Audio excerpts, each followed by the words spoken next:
I am the chair of the Cybersecurity Community Outreach Organization. Up on the screen, we have all of our other awesome members. The second image there is Amelia Sieg, our awesome vice chair. Just to the right of that, we have Brandon Kazmierzak, our event coordinator, and to the right of that, our awesome Robert Romero, our awesome digital media manager. All fantastic people. So all of these people are computer generated AI, so don't trust them. No, I'm just kidding. Fortunately, all of these people are real and immensely helpful. I'm also joined by members of the CS department today. We have Sophia Knox, Ivan, how do you say your last name? I'm always going to forget. Quinones. Aaron Hoffman, CSCOO's awesome alumni sponsor, absolutely fantastic, and amateur photographer and videographer. And we also are joined by Sam Jacob. I forget how to say everyone's name when I'm up here. It's in the moment. Samuel Jacob, who actually was a member of the winning team of FSU's deepfake competition. So he's going to have some awesome live demos to show you all today. And when I mean, yeah, a little small round of applause there. We'll be going into live demos. So we'll see what that means in a second. So a little bit more about CSCOO. I already said we are the Cybersecurity Community Outreach Organization. We try to just spread as much cyber awareness about safety tips, current events, and everything to as many people and as many demographics as we can. We've given presentations to everybody from high school all the way up to the senior center here in Tallahassee. We've done a lot of work with the actual Tallahassee Senior Center Foundation, and we're very thankful to have their support a lot.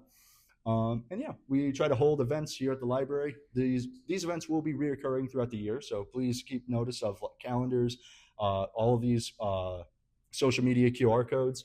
I would highly recommend scanning them where you can find updates about what events we will be holding. Highly recommend going to FSU ACM. When you go there, if you just search for the organizations tab, you'll see CSCOO's tab right there. And then on that site, you can register for our newsletter, as well as if you scroll down to the bottom, you can see our calendar. So without further ado, for today, we're going to be going into a lot on AI and deepfakes in today's world, current risks, how AI works, and demos. Hey, Sam, is this presentation up to date? Is this the one you found on the thing? Okay. So with that being said, AI and deepfakes, well, I don't think I went into all of this, but we're going to go into current risks. So how many of us are aware of the risks of AI and, deepfakes? How many of us have seen some headlines recently about deepfakes here? We'll go into a lot of different headlines because there's a lot of recent news regarding this information. Just this morning? Oh, no. So yeah, these are fresh off the presses. So we're going to go into some very notorious examples of active risks. Then we're going to have Samuel Jacob go into a little bit on how AI works, as well as some very interesting and cool demos. So any questions before we begin? All right. So AI and deepfakes in today's world. So AI is quickly becoming ubiquitous and absolutely incredibly popular in today's world. Obviously, all of us have heard and seen news of AI this, AI that, in just about every single business, every single organization that is out there. In fact, even recently here in Tallahassee, Tallahassee State College actually started working on their AI integrated middle school, which is part of their charter school program, which I think this is actually a very cool opportunity because AI, despite some of the things that we may be discussing today, has a lot of potential for good. And I think it is incredibly important to be teaching the youth how to properly use these tools, because these tools, you've used some yourself, they can be immensely helpful, and it's going to be great to develop an intuition as to how this technology works and how to properly and ethically use it. Because it can be very easy to just have ChatGPT or any other AI assistant just, do tasks for you and automate a lot of tasks. It can be useful, but it's going to be important to know how to properly use that as the technology evolves. So I think this is actually a very good opportunity. On the right here, I have some statistics for just how popular AI is. This is a survey done on the top 1,000 the Fortune 1,000 companies, so some of the most profitable companies in the world, where we see 98.5% of organizations in the top 1,000 are increasing their investment in AI. So that's almost all. That's all of them, basically. Just about every single organization is increasing investment. And 90% of them say that that is their top priority going forward. And we all may be very familiar with this, with just the sheer amount of news of new companies and other things introducing AI technologies and other things. In fact, we see that in early stage, in early stage experimentation, testing, and planning, there's in 2024, 70% of these Fortune 1000 companies were experimenting and implementing AI technologies into their actual, suites and systems, which is wild. So a lot of these top, most profitable companies are using and implementing and merging all these new technologies into their organizations. So we're going to see this stuff everywhere going forward. So the present of AI is now. We're going to start seeing it absolutely everywhere. And when I mean everywhere, I'll show you what I mean by everywhere.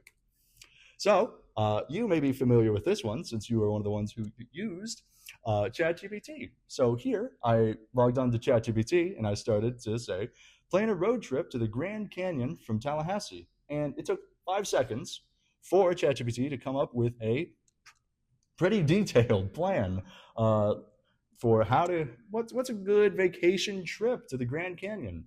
For those of you that can read this, how would you rate this overall itinerary? We have day one, we're going to go for a 6-hour drive. And we're going to go to the Gulf Coast views, go to the French Quarter.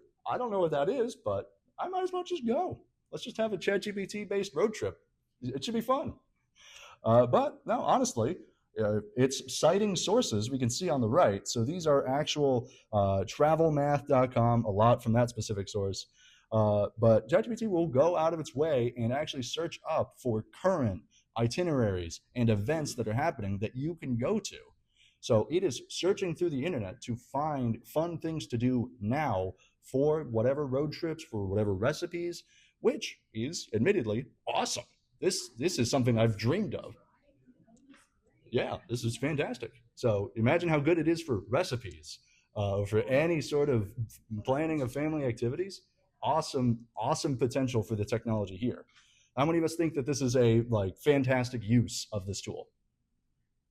I think it's really good. So that's almost ubiquitous here. So all of us here today, we're already seeing a almost unanimous hand raising for the potential of the technology. So, and then how many of us have seen the Google AI overview whenever we try to look something up nowadays on the old Google? What I will say is that, much like it says right down here, where we see AI responses may include mistakes, I'll go into some relatively recent headlines about some notorious mistakes it's made. So I highly recommend not just trusting that, at least currently. Obviously, these technologies are evolving very, very fast. But I just Googled, what is the capital of Florida? And thankfully, the AI swooped in and saved the day. And instead of me just being able to scroll a little bit down and actually, find a Wikipedia page or human-generated content, hopefully human-generated content, for the actual capital of Florida. So this is correct information as far as I'm aware. Capital of Florida is indeed Tallahassee. Thank you for highlighting it. So then we also have Microsoft Bing's Copilot AI. How many of us have used or have unfortunately seen Copilot installed automatically on their computer? So I have. So personally, I uninstalled it, but then reinstalled it because I wanted to, use it for this presentation, and it actually seems pretty good. It's just another one of these chat assistants that you can communicate with, look up recipes, look up what is the capital of Florida. Interestingly enough, it didn't spout any, it didn't start talking to me in this case. It just gave me a bunch of links, which I'm all for. If I actually like how it found me a bunch of different links to encyclopedias that were, probably written by people. So I'm personally all for that. That's a nice little feature. Uh, so now this is where we start getting into a whole lot of we see these chat-based tools being inducted into just about every single software we are using nowadays. Just to run through a few, we have Trips, Robinhood Cortex, if you want to get some investment planning from one of these AI chatbots. We also have Amazon's Rufus. Have any of us used that before or have seen it? I see that just about every time I log on to Amazon. I was flabbergasted to see the Wendy's Fresh AI, in case I really want to know what's on the Wendy's menu. Uh, I we just a little bit ago, and I mean very recently, we have the Sparky, Walmart's new AI assistant.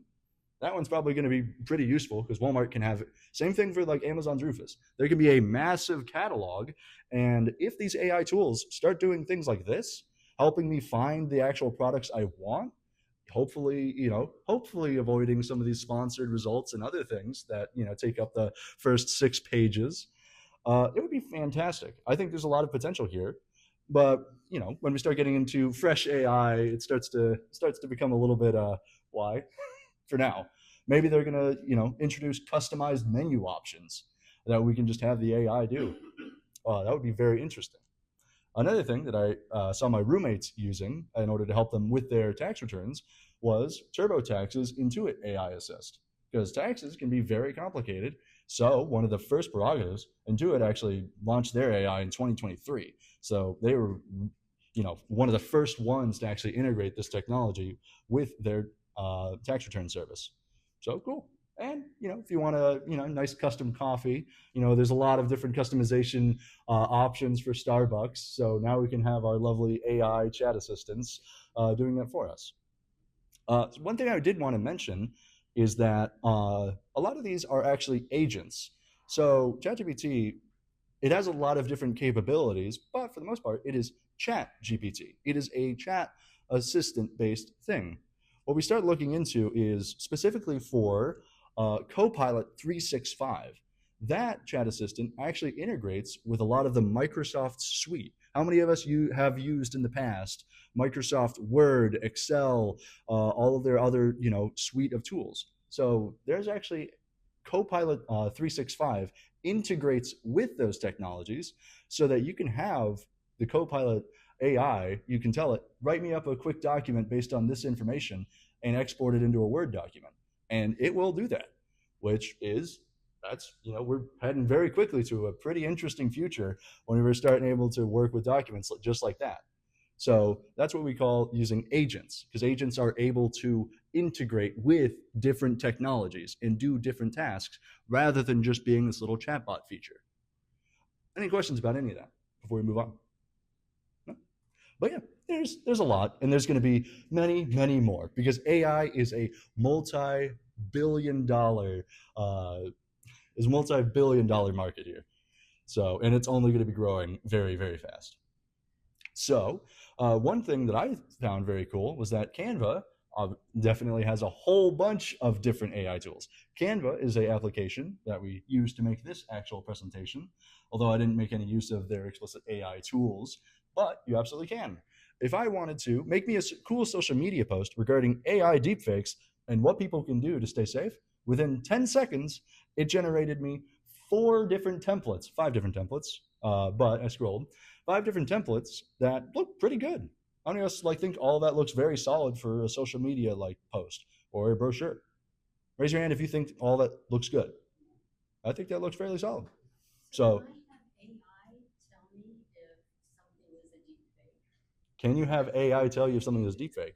People are developing tools for that, AI tools, where they do, they train these AIs, because we're going to get into a little bit about how AI works later, but there are tools dedicated for that. But the thing is, AI is changing so fast that those tools become quickly outdated. And I just want to iterate on how fast these tools are changing, because how many of us were hearing about AI 5 years ago? A little bit, but that's because I was pursuing computer science. If I wasn't pursuing computer science, I may have never heard of it at that point. So I didn't see a lot of too many hands. Hmm? Question? Oh, sorry about that. What is deep fake? Deep fake. We'll go into what that is in just a second. So right now we're just overviewing a bunch of the other good uses for AI. And not to say that deepfakes are bad use. I'll get into that in a second. So, and one of the most awesome applications for AI recently is AI assisted medical research. How many of us here have heard of AlphaFold? This was a absolute awesome application of machine learning and AI tools, where these two awesome researchers were able to map a lot of different protein folding structures. Now, protein folding is a incredibly complicated topic, but the applications that we can see on the right include, most awesomely, drug discovery, vaccine design. When you start being able to map out protein structures and folding, you can apply them to a lot of different medicines and tools. And what these researchers actually did was all throughout the last, about 10 years ago, 20 years ago, there's this big problem in, you know, mapping out all of these protein structures. It was a very computationally expensive task to try to accomplish. So they released a competition year after year about developing AI tools to make the mapping of these protein structures faster. And as of 2020 and 2022, the technology began to evolve with things introduced like transformers, which we're not going to get too much into, but Sam will talk just a little bit about. But as these AI technologies evolved, they managed to map just about every predicted existing protein structure, period. And what did they do? They released it open for any doctor to access 200 million different protein structures to immediately begin applying to their medicines and research and development. And this had immediate effects on the medical industry. Yes. Matthew, were they able to have a robust quality control phase at the back end to verify that what it was producing was accurate? I'm not exactly certain about like the actual research behind that. I'm more of just going over the actual like headlines, and they won the Nobel Prize regarding this information. So probably. So I imagine that this is one of the most cited research papers ever. So I assume they had a vast amount of quality controlled research on the back end regarding these tools. Errors with protein folding would cause a lot of issues in research. So they definitely accounted for a lot of these things. But yeah. And another awesome application that I think is AI voice recognition and classification. This is a very new program. So Roblox actually started creating an open source AI tool for voice recognition. This is absolutely impossible for you guys to see. Let me see if I can zoom in. Let's see. So this is awesome. So we have actually a bit of text. So let's just say, can I move over to the right? Let's see. Is this going to, perfect, almost perfect. So we see hi dog. That player is, insert curse word here. But what this technology was able to do was segment the text into different parts. And then from those different parts, it was able to classify what was bad or abusive language and potentially filter that out. And this has awesome applications for the future of games to help keep our kids and our grandchildren safe online. In fact, Roblox and when I mean many, I mean a lot of other organizations, we're all working on this collaborative effort called Roost, which is an entire multi-organizational effort to create open source and available AI safety tools to help keep everyone safe online. And I think this is a absolutely commendable effort, and it has a lot of backing. Roblox, Meta, Microsoft, everybody has a bunch of different investments in this field. Any questions about that? How many of us think that this is a really good application of AI? Well, just as a comment, I do think it's an excellent application of AI, but it's no different than years ago T, and I Mhm. would send up a flare, so people would put S and then star star, Mhm. you know, and then the T, and that would get through. And it's the same thing, like, you know, that people will start. This is voice, is the thing. They will just come up with different words to imply the same thing. They might, but See what I mean? yes, It's things not- evolve it very just quickly. keeps changing and changing. Things do change very quickly. But what I want to emphasize is that this has the ability to detect perhaps even intent in the actual use of the language. If they start detecting like dictation and other contextual information, they may have an automatic flagging for reporting and start, suspending the voice activity of these abusers. And I think that has incredible applications, and I am absolutely all for. Now, some of us may be wary about, voice recognition at all, because immediately all of our voice information and other things is being put into these systems. Always some considerations to have. So, and now we start getting into deepfakes. So, on the left is a very, very viral, I think from 2 years ago, a very viral image of Pope, I believe that's Pope Francis, wearing a designer hoodie. So, can anybody spot anything wrong with this image? And we'll have more games like this in the future. So when this was first going viral online, I fully believed that was real. I was like, man, he's got a nice coat. I didn't even bat an eye to this. But part of the reason why it went viral was because this was in fact a deepfake. And if you look closely, right over at that hand, it's going to be impossible for a lot of you to see it, but that hand really doesn't make much sense. It's like his hand is becoming a coffee cup. So sometimes we'll see weird artifacts like this in a lot of these AI generated images that you can try to catch. And also, one thing that I do want to emphasize is context and believability. So this looks to be like a very expensive and designer outfit that I don't think we would see the Pope wearing. So it's always good to like question what you see online nowadays. Yeah. It matches the color scheme. Could be believable, but maybe it was too warm that day for that big of a coat. Now this is another awesome example that I found online. For the past 4 or 5 years now, we have deepfaked Tom Cruise. Got me right there, Steve. Hey, what's up, TikTok? Look, I do a lot of my own stunts, but I also do a lot of industrial cleanup. Okay, it's important. So obviously you keep your hands clean, but you need that exfoliating product to really cut through the grime. Okay, just another tip for new talkers. For the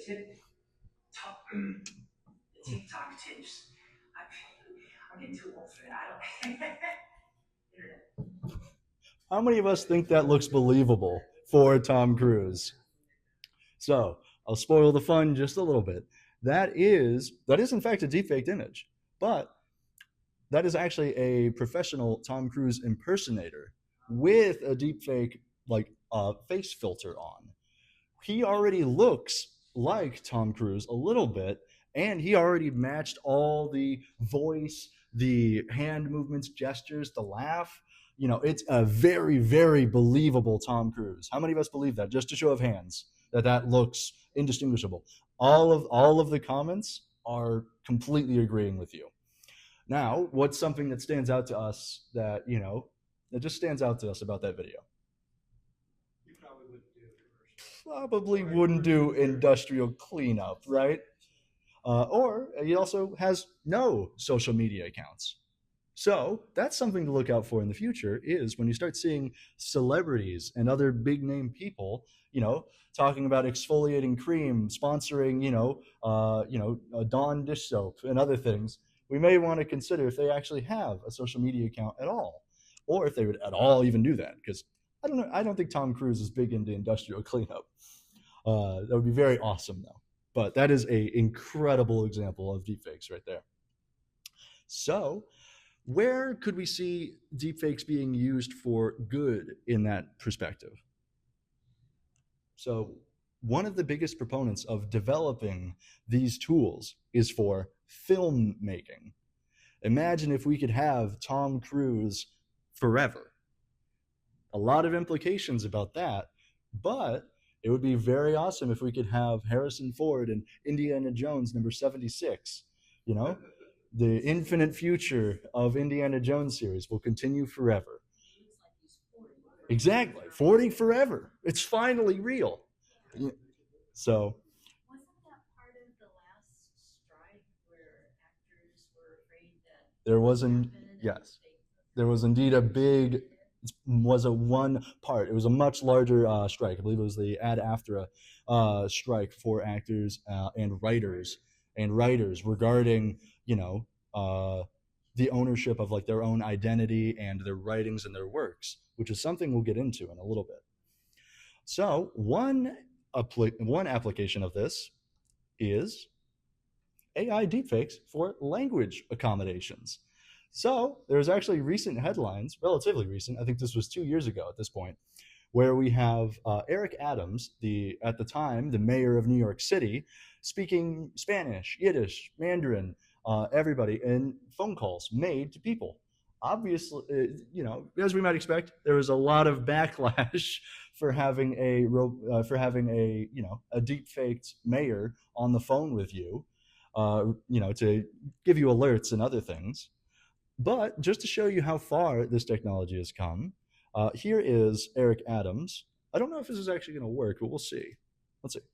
These past 2 years, our city workers, including educators, agency personnel, and all the women and men who keep New York running, have made. So there's how he sounds, and then here's Spanish AI.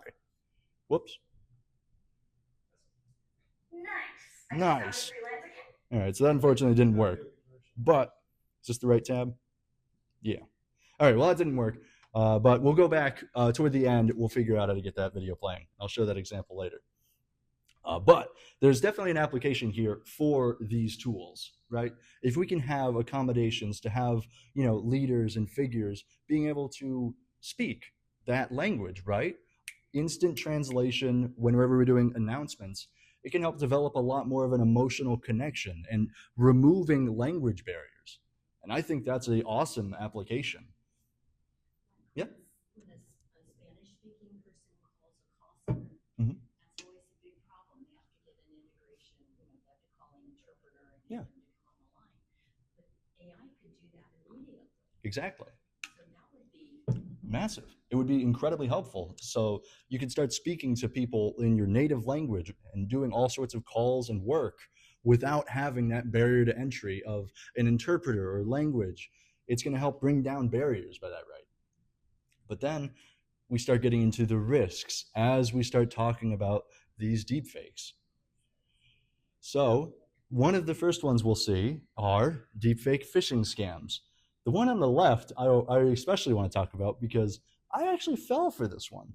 I didn't lose any money, but at the time when I was eagerly waiting for a SpaceX rocket launch, I searched up SpaceX rocket launch right at the time, and I clicked the first link, sponsored link for YouTube, and I ended up on actually AI deepfakes, Elon Musk trying to sell me cryptocurrency. And I was there for a solid 5-10 minutes because it was semi-believable. It wasn't until I was like, I thought this was a rocket launch. Why am I here for cryptocurrency? So I wasn't there for cryptocurrency. So I looked at the channel. The channel said Tesla, you know, or SpaceX at the time. And it said SpaceX. I click it. It said SpaceX ABCFG, you know, some random text toward the end in the actual username. So always be aware with where you actually are on the internet. I cannot emphasize that enough.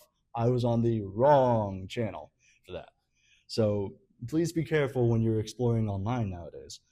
We also have a very unfortunate and absolutely devastating example of a romance scam done with deepfakes. So just right at the beginning of the presentation, we saw all of our awesome members of the CSCOO, where we, you know, some of us questioned whether or not they were actually real, you know, were they AI generated? And people have used this technology already for malicious intent, where they scammed a person out of $860,000, all of their divorce proceeding money that they got, because they had Brad Pitt sending them photos about being in the hospital and needing money for a transplant. And they fell. It was devastating to the person. They actually fell for this. And most devastating is, all of us, we may not believe it looks like Brad Pitt, right? But maybe Brad Pitt isn't sending me, messages, saying I need help. If you help me here, I'll be in love with you forever, right?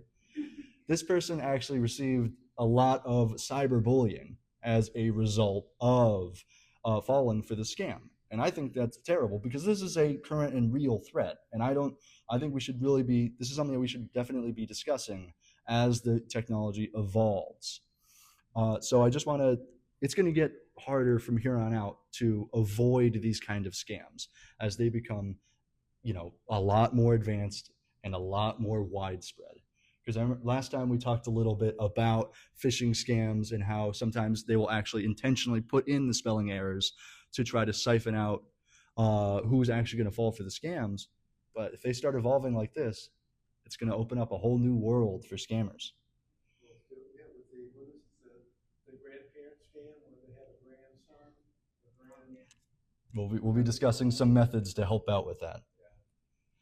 So here we have a little bit of statistics regarding deepfakes targeting confidential data. So these are scams targeted toward C-suite executives. So let me go ahead and zoom in here so we can actually see what's going on. So already, this is a very recent article, 25.9% of executives say their organization has experienced one or more deepfakes. Have any of us heard of any things or had this personally happen to you where your likeness has been deepfaked for a phone call or anything?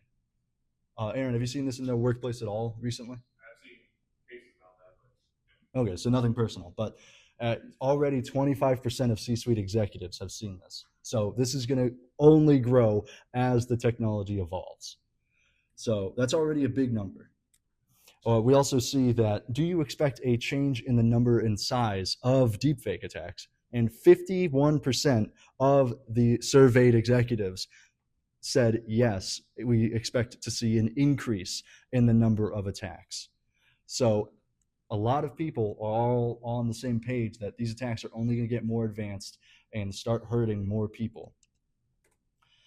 So this one is incredibly unfortunate, and this happened at around January of last year, where Taylor Swift was targeted for illicit and explicit images online that were posted all over Twitter. It started to get a lot of notoriety, and in fact, it became such a big problem that there was actually an entire congressional act dedicated to prohibiting the production and publication of the non-consensual intimate images.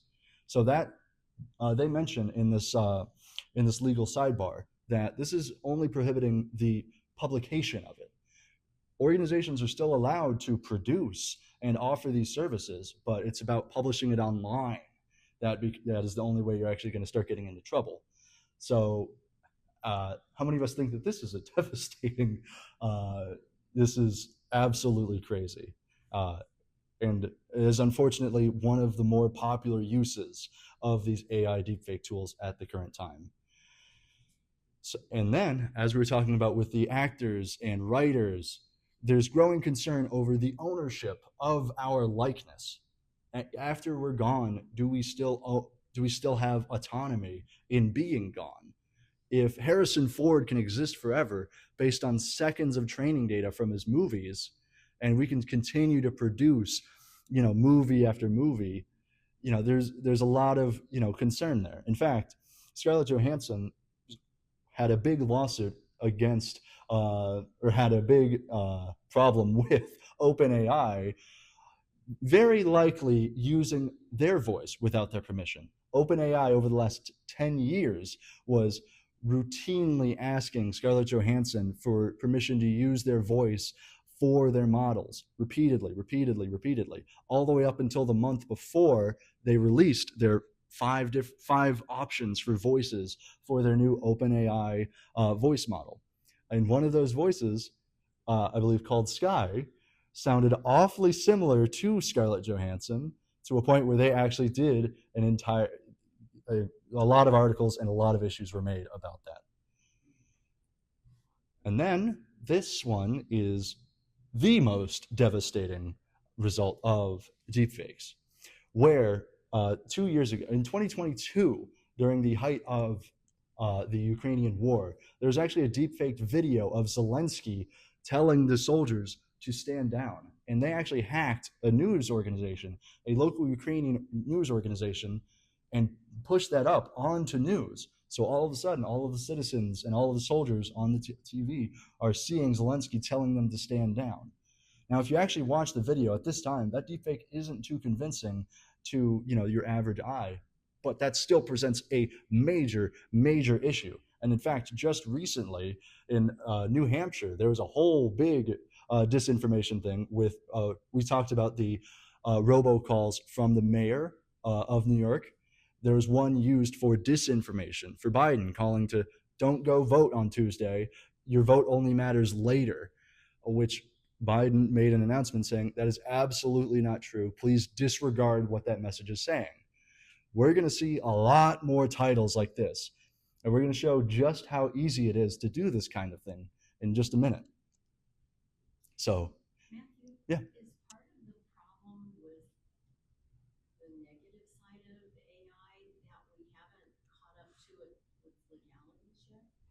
That is one of the main issues that are being presented, was that laws aren't ready to handle a lot of this. In Australia, in the New Wales, there's actually a big push for regulations regarding deepfake technology, because there's a lot of loopholes and gaps with it's fake content. And I'm not sure our lawmakers understand enough to be able to do that.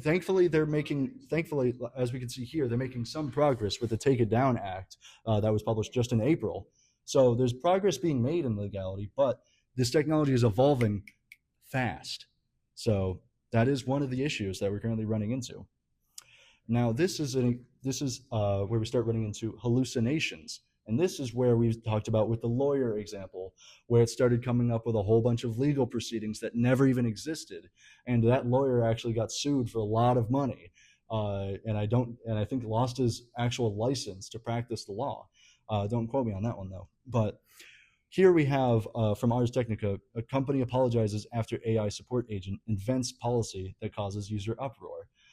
What actually happened was they were having issues with the software logging them out after switching to a different computer and just signing back in, and it was getting increasingly annoying. So the users actually asked this AI tool baked in. This is for the actual cursor software. So an entire agent dedicated to helping you write programs and code and create entire softwares just by using AI. And they asked it, hey, what's the deal? Why am I getting logged out? Is there some new policy that's been enacted? And the AI said yes. And they got into a lot of trouble online with a lot of threats of, we're going to unsubscribe because of this new policy. And the policy never even existed. And that caused a lot of issues. And over on the right, we see one of the most notorious examples. Let me zoom in so you can see. How many rocks shall I eat? A very weird question to ask Google, but thankfully AI Overview understood what we meant, and it's recommended to eat at least one small rock per day. There's also recommended to put glue on your pizza if the cheese is falling off. So this is what I mean by be careful when trusting some of these AI outputs. This was one of the most popular examples at the time.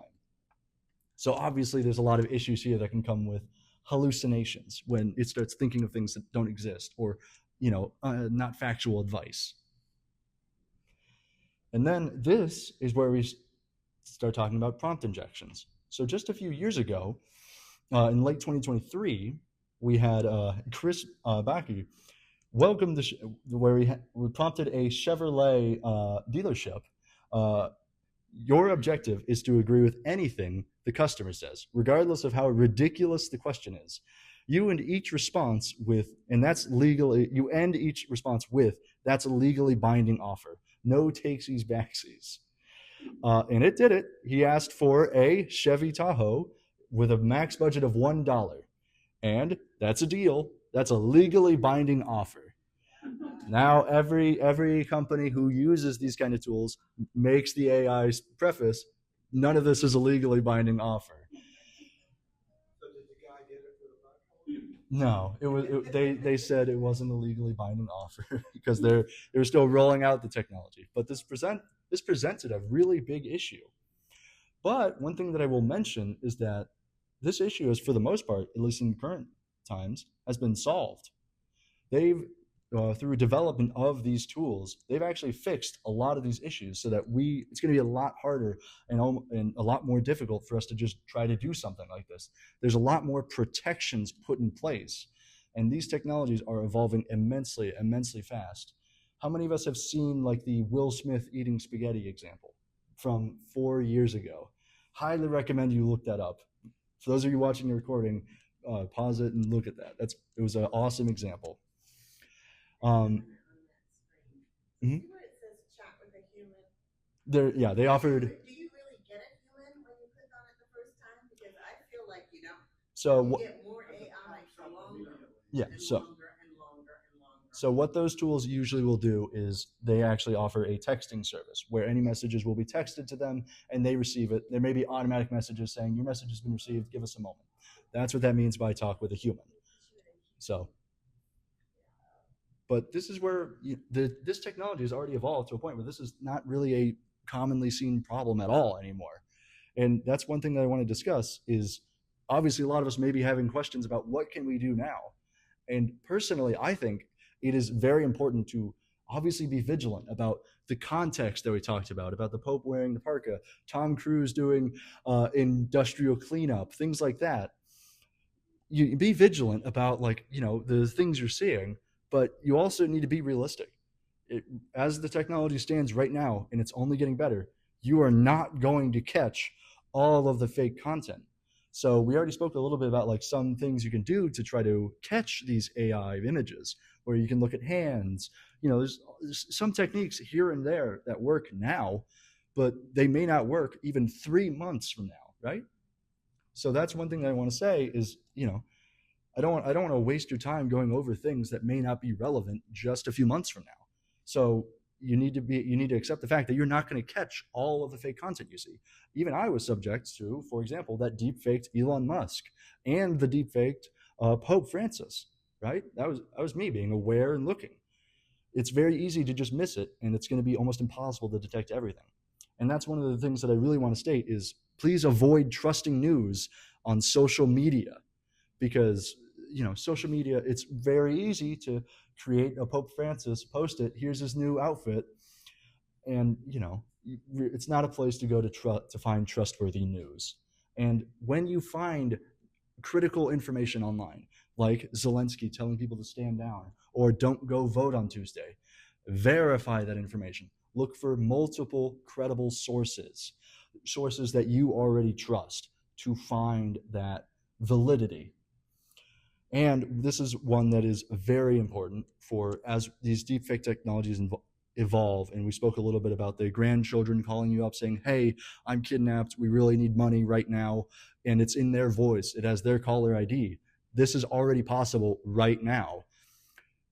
You need to create a code word and phrase with your family and friends and people that you trust, because the only thing that you have that the attackers can't is knowledge between each other, trusted secrets spoken by word and up close. That's very important nowadays, because anybody can get on the phone, clone a voice, can find all of your social media posts where you're saying, what's up, TikTok, right? And clone your voice from that and start calling your family members or your grandparents or other things for money. It's going to be very hard in the future. And so this is where we're going to have Sam come up and start going into a little bit about what is AI and actual use of the technologies.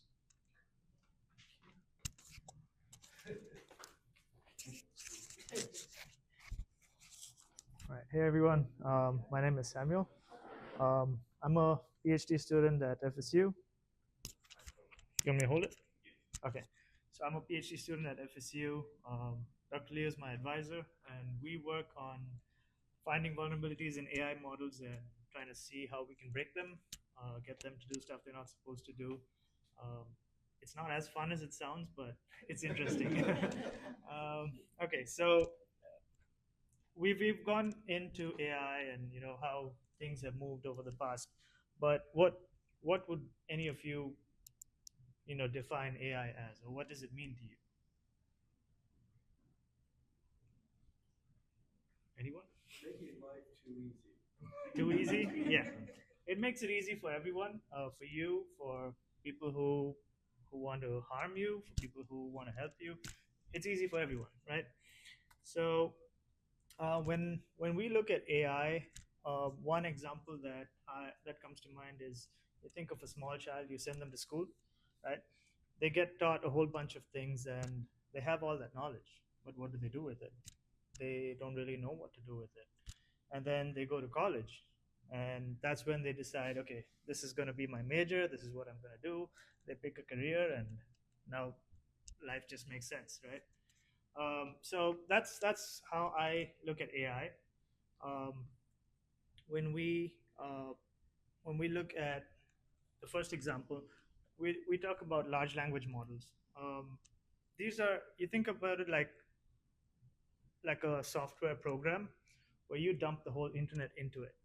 Okay, you're not giving it any instructions, it just has all this information that it digests, and it's able to recognize patterns, it's able to recognize what word comes next. It's just this giant machine or this giant program that guesses what's next. Okay, it's not magic. So if I say my name is, you, you're going to say your name, right? That's exactly what large language models do. Now, when we train it with the whole internet, you get something that's called a foundation model. Now, those models by themselves are just giant guessing machines. But if you further tune them or fine tune them, you're able to adapt them to specific domains. So, like Matthew said, um, the medical researchers were able to get AlphaFold out. Or if you want your model to sort of be specialized in education, you train it on education data. You want it to be specialized with, say, law, you'd feed it more stuff about law. And now it suddenly just gets good at law. So you see, as these models are sort of fine tuned and adapted to their domain, they become more and more powerful in that domain and more helpful in that domain. We see over here we can fine-tune models to summarize stuff, to answer questions, to be chatbots. I know you had asked a question before whether we could train an AI model to detect deepfakes. The answer is yes, but would I believe it? I'm not sure, right? They could be buddies, right? Yeah, they could be buddies. So we see that, or at least we've seen that AI models have been trained to be helpful. So anytime you ask it something, it's more often going to say, yeah, that's the answer. Even though it doesn't know the answer, it's going to be like, yeah, that's the answer. I'm pretty sure that's the answer. So if you ask it, is this a deep fake? It's going to be, yeah, that is a deep fake, or that's not a deep fake. But then at the bottom, you have that disclaimer that says, don't trust us. We're just experimenting with this. Yeah, we might be wrong. Yep. So deepfakes have been there for quite a while. They don't necessarily have to be, AI models that do it for you. You could just morph people's images, or you could edit it manually, or you could sort of partner with an AI to sort of get the AI to do some parts, and then you just fix it up and make it believable. But ever since we had large language models, it just made this whole process easier. So we've seen large language models sort of hit the scene and become really big in 2019. That's when you had models like T5 and GPT-3. These models sort of predicted the next word, or they were not that powerful at that time because they were trained on a very limited amount of data. Um, you would look at those early models as stuff that would fill in the blanks for you, right? They couldn't really generate content to the way they do it right now. And over the course of the, I think till about 2022, 2023, we didn't see a lot of hype about LLMs. But I think 2022, 2023 is when we saw ChatGPT come out with GPT 3.5. And that was when everyone started using ChatGPT to write their essays, to submit homework, and a lot of companies went bankrupt. Yeah, so that happened in 2023, but there was still one problem. All these models just answered questions based off what they knew, right? That was what they were trained on, and that data was pretty outdated. So I think between 2023 and 2024 is when they added the capability of these models getting access to the internet. So now they had all that prior knowledge, but they also had access to the internet. So they had uh, different sources to quote information from. They had more up-to-date data that they could help you with. 2024, 2025 is when we saw these models start to, um, we had models that could reason. Now, up until then, these models just spat out or vomited stuff that they were trained on. They weren't really smart models. So they got models that could reason, and the only difference here was they would get the model to list out its thought process. So if you said, what's the capital of Tallahassee? What's the capital of Florida? It would probably list out something that didn't make sense, or it could hallucinate. So to bring that down, they sort of asked it to list out its thought process and then give you the answer. So adding reasoning to it sort of made these models more powerful. And right now, like Matthew said, we get to hear a lot about agents. These agents are AI models that are trained on specific tasks, and they do their job pretty well. They're not just models that can talk to you, but they can actually do stuff. We're seeing a lot with these models being given more power to be autonomous, so they can do stuff on their own. So you ask it to, like he gave you that example before of asking Copilot to write a document for you. So it has access to your computer, it has access to Word, it would open that, write the stuff, save it, and it's more powerful than it's ever been before, right? So we are seeing like a shift in what AI can actually do. Okay, back to the deepfake side of things. So we have vision language models. Now we've had vision models for a while, but those vision models just took in images and they would sort of help you with classifying images. So you pass it an image of a dog, ask it what it is, it's like, okay, that's a dog. You pass it an image of a cat, it's able to identify what a cat is. But vision language models sort of combine both of them. Now you have an image being passed into the model and you have a corresponding text input. So these models now, they're able to connect that text. So the text is not necessarily just a label. It could be a question and an answer pair about that image. So you could have an image of a man walking a dog with a leash, and the corresponding text could be, what color is the leash? And you have the corresponding answer over there. Now these models are able to put those text and those images together and identify, okay, that's what they mean by a red leash, or that's what a dog is. So there's a lot more context going into these models. They're able to put pictures and text together and get a lot more out of that. Samuel, is that Yeah. what Google Image uses to identify things that you Um, is that a similar? right now, yeah, I think they're incorporating that into their ecosystem. Yeah. So moving further from vision language models, we have something called LLMs, and those are multimodal large language models. I'm not going to get too technical, but instead of just having the image and the text, here you can pass an image, you can pass audio, video along with that text. So that just opens up the doors to what AI can actually do, right? And instead of like the vision language models would just give you text about that image, here you can get it to generate stuff as well. So yeah, we're actually at a point in time where it's scary what it can do, and it's exciting. Yes. So these are images that I just pulled a few of what we submitted for the deepfake competition at FSU. Yeah. All right, so we have an image on the left, an image on the right. If you think the image on the left is a deep fake, raise your hand. On the left, okay. How many of you say it's on the right? What's the tell? That's a fountain pen with ink. That Mhm. one is just a fountain pen. Okay. This doesn't explain that it could have it's the ink well that you stick it into to get the ink. Well, The ink on the left doesn't look real. that's right. I was gonna say, I took calligraphy and the ink does not drip out like Yeah. I win. So I mean, that can fool anyone, right? It's not malicious, but it could fool anyone. Famous person. The tie looks a little funny on the right.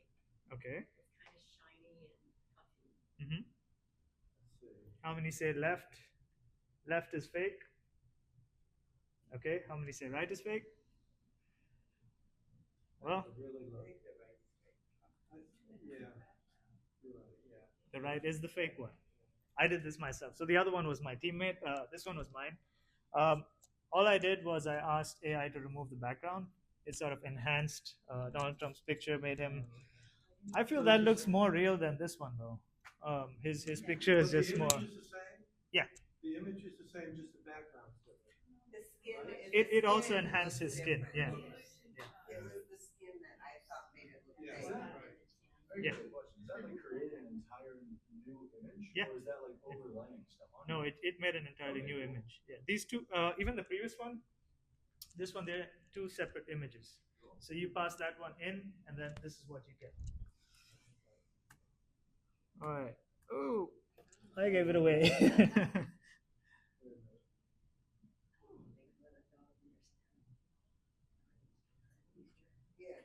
How many say left? How many say right? Looks like he's plopped in there. Yeah. This I one, would say The dog is too big for the Easter Island. Yeah. you're not Yeah. allowed to have That's true. this one fooled me. I had no idea. I'd say the right one. The dog is the fake one, but if you didn't know, you could be fooled. It's quite easy to get fooled. But the guy who made this, who was on my team, he made sure like it had a shadow, the same angle, and made it so believable. But that little stone on the left. Yeah. It's just hard to believe that it remade like all of those details from the image on the left. Yeah. Scary. I thought the dog looked too big or something in relationship to the, yeah. All right. So these are some examples that I did in a hurry. So IKEA, a simple box, a journey. You'll question everything, but in the end, you'll build more than furniture. You'll build a legacy. Guess what? You can earn $1,000 from Facebook. Just share this video with 10 friends. That was nuts. I did it and I didn't make it. that took me 5 seconds to make. This one. That's good. Yeah. That is cool. That's really good. Okay. So let's see what we If have. it hadn't been like that much money, it might have been very meaningful. That's all I had to say. Create an advertisement. That's it? Yeah. So what was the competition? That you would make the So deepfake thing and other people would have to pick it out? yes. Or- Yeah. So it was like a survey where they had a study going on. They wanted to see how people perceive deepfakes. So we had to have a real one and a fake one, and then submit it. And we had like multiple teams do that, and we would all have to rate each other's submissions, try to figure out which one's a real one, which one's a fake one. A lot of people ended up getting fooled by ours. So yeah, I think we did. You're proud of it. Of course. The next time, make that $5. $5? People will be fooled. Okay. Okay, so we're gonna do an example right here. I've not done this before, so if we mess up, it's on you. Okay. All right. So let's. Well, you know the new Superman movie out has a dog and crypto, and that's computer generated, that dog. They showed it, the model they used to generate that dog. Well, one of the uses for these deepfakes and AI generated videos is film. All right, so I'm gonna try to see what we can do with this image over here. Let me save that. It says desert.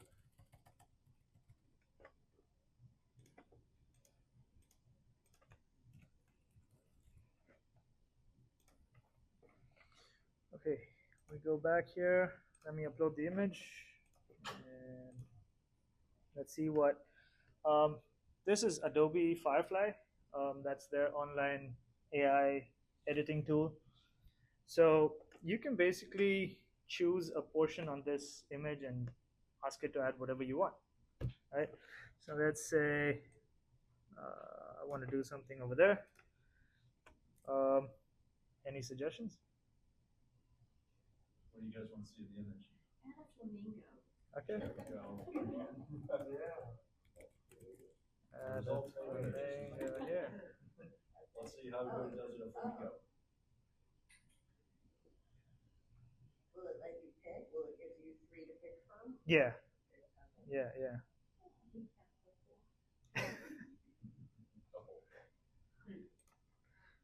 So, I mean, you can play around with it. It all depends on how you ask it the right questions, where you position the elements and stuff. But it's not that difficult. Let me see. It's just filling in the. Add a small flamingo here. Let's see what it says. So this is all happening in like seconds now. Just merely talking with the computer to get this done. That's it. All right, I guess it didn't make it as small, but it's smaller. You may have to argue with it a little bit. Yeah. What if you said make a flamingo that fits under the branches of the tree? Okay. Is it smart enough to understand a long sentence? Yeah, of course. But okay, let me select the area over here and say. Oh, it's because we selected a large area. Going to be rebuilding some of the tree here too. I know. Let's see what it does. Oh yeah, let's see how it does with people. All right, this is a free account, so if it does. So yeah, it has messed up the tree a bit.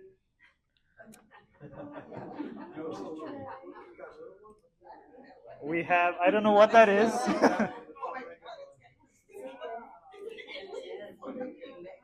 And I don't know what part of the flamingo that is, but yeah. All right, let's see if we can add a boy here.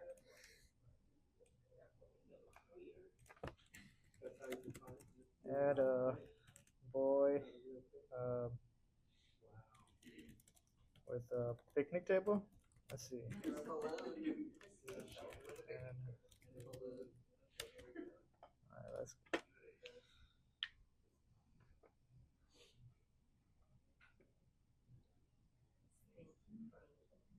Oh, never mind. This one's on you. All right, so.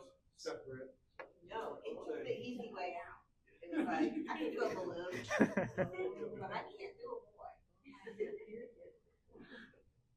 Okay, so the results of this actually depend on how you ask it, how you sort of iterate over it and try to get the best image that you can out of it.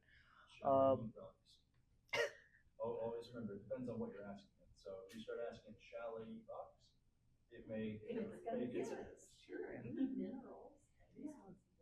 Okay, this one, I hope it's not down. Okay.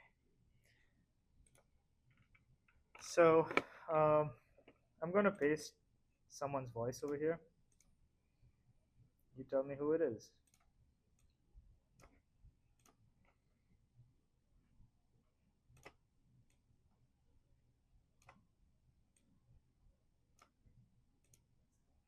So I've got 2 seconds of this person's voice, okay? And I'm going to get it to say whatever's in that text box over there.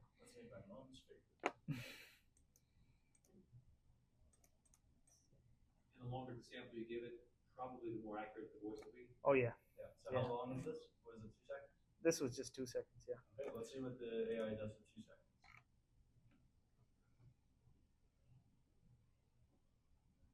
So it says it should take about 9 seconds, sometimes more, sometimes less, but let's hear what they have to say. Now let's make my mom's favorite. So 3 Mars bars into the pan. Then we add the tuna and just stir for a bit. Just let the chocolate and fish infuse. A sprinkle of olive oil and some tomato ketchup. Now smell that. Oh boy, this is going to be incredible. You know who that is? Obama? Oh yeah. That's Obama. Can you write me a blues song? All right, let me make it a bit slower. Write me a blues song about my broken heart. So this is just a voice model.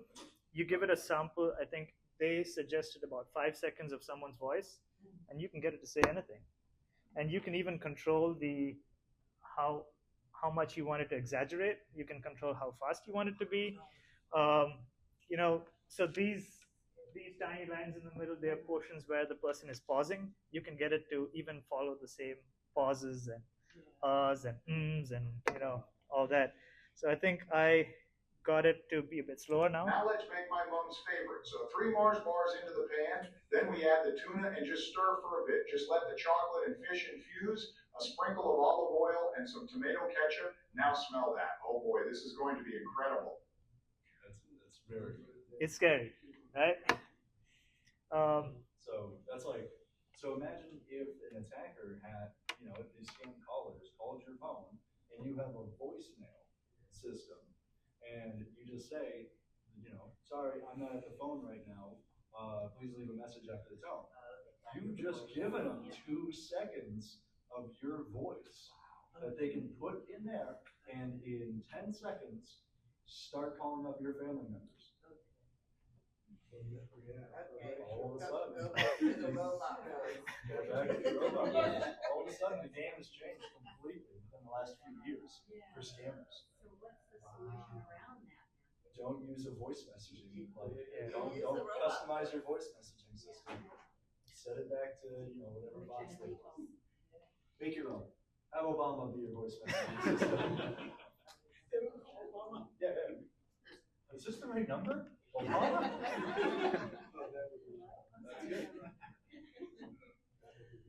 So I think sometimes we also get scam calls where they don't talk. They could be recording your voice. I don't know. Not to scare you, but it's possible. I got called. I answered the phone. I said hello. I heard a click, and I instantly knew they got me because I heard that click twice. I hung up immediately. I was on the wrong list. Hundreds of calls a day. Thankfully, it's slowed down now, but I had to disable my phone from ringing anybody who wasn't in my contacts, which is something that I would recommend. If you're under a lot of attacks from scam calls and things like that, it may just be recommended to just set up your phone to only accept calls from contacts you know, and then just look at your voicemails. They'll leave a voicemail if it's important. I've done that, and I've read that a lot of them, the calls will start decreasing, so that maybe you could undo that process. Is that true? Right now, I'm only getting 1 to 3 scam calls a day. So over time, the calls slowly decrease. So I've disabled because I still want to receive some phone calls from members I don't know. Right. But if it's getting bad, I highly recommend just disabling it. They'll leave a voicemail. Well, I have to say though, like doctor's offices, you can put their main office number in your contacts, but the person that calls you back is often on a different number. And sometimes they send you a robotic call with information. It could be test results or whatever, and that thing isn't going to leave necessarily a message. It's just anyway. It's sometimes it works. Personal, it may differ. Your ability to do that may differ on the person, but generally that's what I recommend. Yeah. What do I'm sorry, go ahead. That's okay, go ahead. I'm still thinking about this. What do the teachers and professors have as for their tools to determine if something that was submitted as an assignment or something was generated by AI? Well, I mean, I don't bet myself because I try to design my question in such a way that AI will not give me the number. That's the future. Yeah. But what about like other professors, other school teachers, you know? so, we talked a little bit about training tools, training AIs to detect if it's been used by, generated by an AI. But I've only ever seen reports and personal anecdotes that those tools are very bad. Yeah. And that's, Sam said that he wouldn't trust anything detecting if something was generated or not. And so right now, you have to adapt by creating problems that can't be done well by an AI tool, or you just have to be ready to. Some teachers just accept it. It's up to the student to get what they want out of their work, out of their education. AI generated answer in the end of high school. Because people enter it quick. It's designed to be preferred. So I just want to say something real quick, but like we talked about that, the AI may not give you the right answer. So if you are to use an AI and an AI answer and it's not correct, it could be you get the wrong answer and that will result in a lower score. So I mean, like how we talked about using it for school, for instance, it's like it may not give you the right result that you want. Or 500 people used AI in the same one, and we all said wrong. Yeah. So that being said, I mean, AI is around us. AI is here to stay.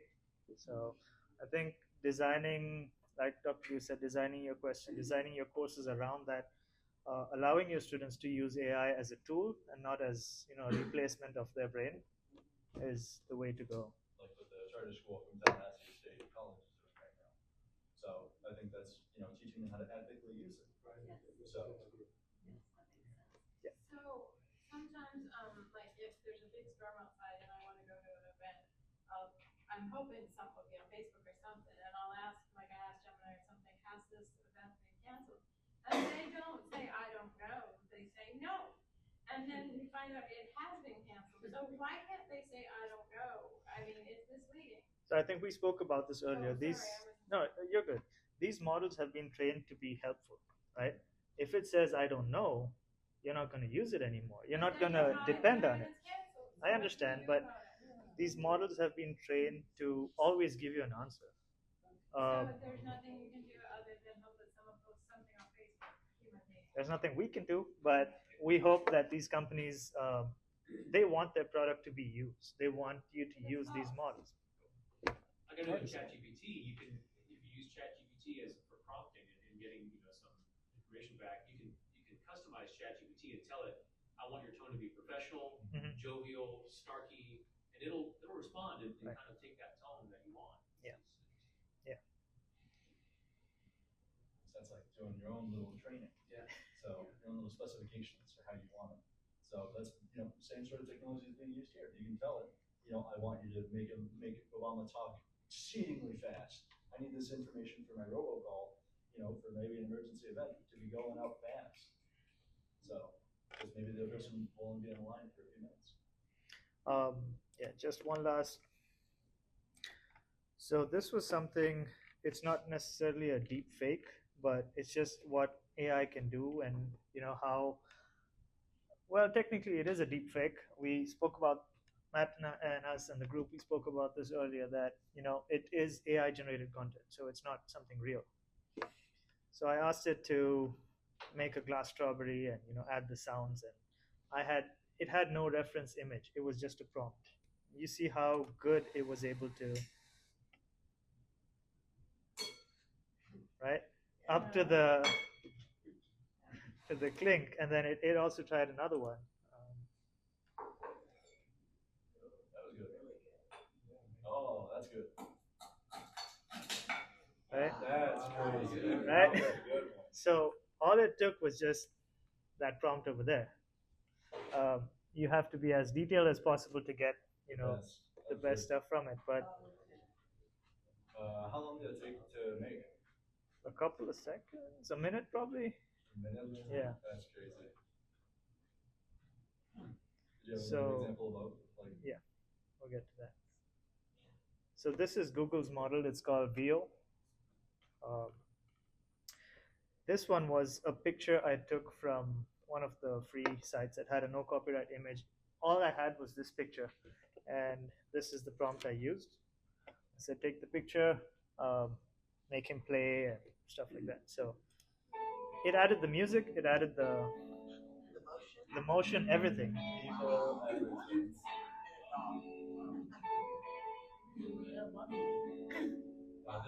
That's filmmaking material right there.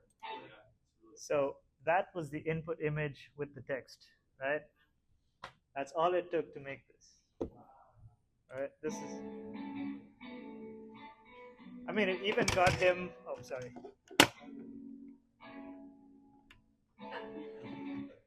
It even got him like plucking the right strings, I guess.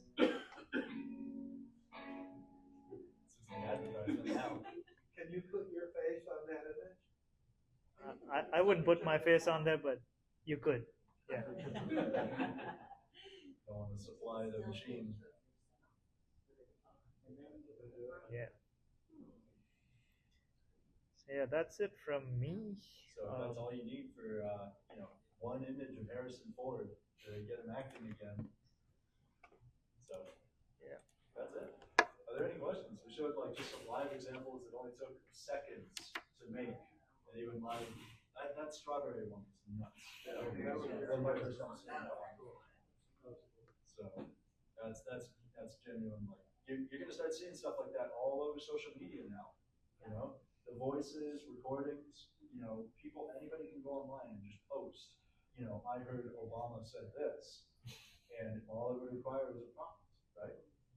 And that took 2 seconds. It happened right in front of our eyes, from only a voicemail length. So this is the present of AI and deepfakes. It's here. It is everywhere. Wendy's has it. We have access to make anything we want. And I've read studies that show that you can have a deepfake on there of some public position or a statement, and the person can watch it, and then later they can be told that was complete falsehood, completely fake. But our human connection is so strong that it's hard to erase that visual message that you received. If you see a video of something happening, something tragic, and then you were told it's completely fake, your mind has a hard time disassociating that from what it, a hard time disbelieving that it was real. Yeah. And the people that do this know that. That was part of that seems like very in line with, especially things like fact checking. So where the effectiveness of fact checking a lot of these fake news for that exact reason is put into question, because people, the moment they see something, especially things they may agree with, if they see their a deepfake potentially image of a political party member that they agree with, saying something that they may agree with but is not true, that emotional connection, even if you tell them that is completely false, they may still believe it because, this is the trusted member saying that. The emotional energy is still going to be there. They're still inclined to do that. So that's why it's important to recognize where we're at right now, because many people don't know ASMR strawberries are here today. So it's great. Matthew, the other day I called to make an appointment with the air conditioner guy for my annual checkout, and I got his AI receptionist. Awesome. And it was a great experience. Yeah. It really was. Very polite. And I told the receptionist what I wanted. I'd like to make an appointment. And he said, well, so-and-so's not here right now. However, I will be glad to give him this message. I will be telling him that you want to know and recapped everything. I mean, it was really amazing. That is the present of AI. That's the good part. That is the good part.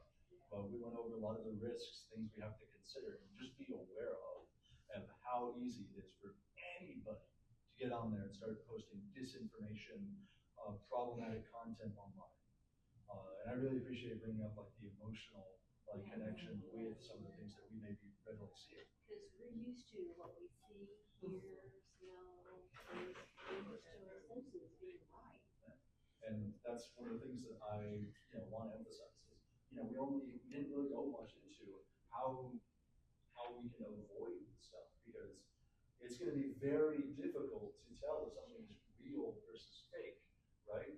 We just have to be ready and accept that we are going to have to verify what we see in the future by doing our own research, by human curated, maybe not human created, because everyone's going to be using these generative AI tools for any sort of service they may need, right?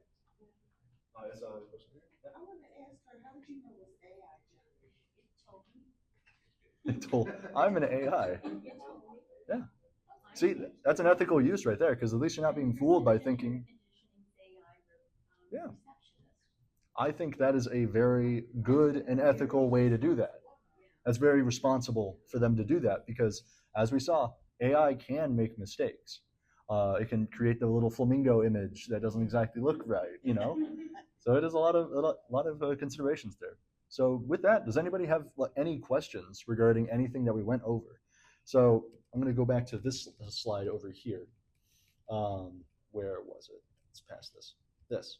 So once again, it's important to be vigilant.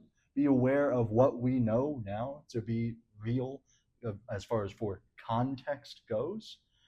And just accept that we can no longer, in my opinion, we may have been able to trust it at least a little bit, but social media is going to become a lot more of a dangerous place for disinformation in the future.